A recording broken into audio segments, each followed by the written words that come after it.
Welcome to our channel. Today we how to automate your investment objectives with Wealthsimple, full guide step by step clearly. To get started with automating your investment objectives using Wealthsimple, first, visit the Wealthsimple website.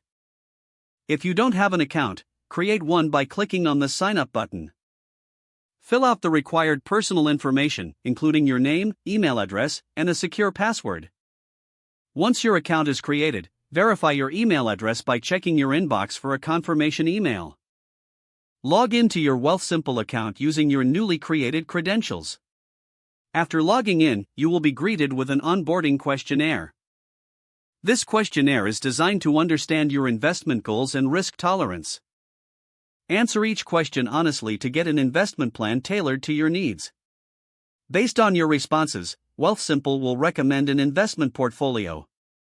Review the suggested portfolio, which comprises a mix of stocks, bonds, and other assets. You can customize your investment allocation if you wish to make any adjustments. Once satisfied with your portfolio choice, proceed to fund your account.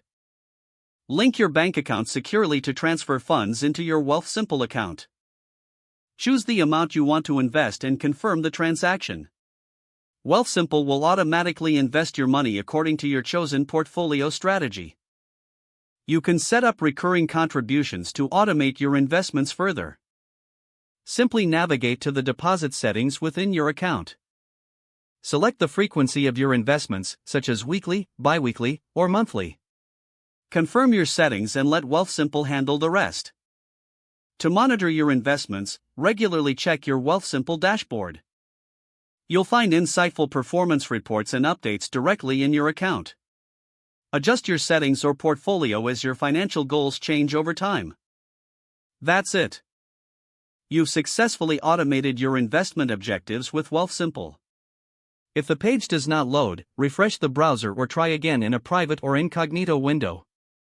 Make sure you are using the correct email address, then retype it carefully to avoid small typos.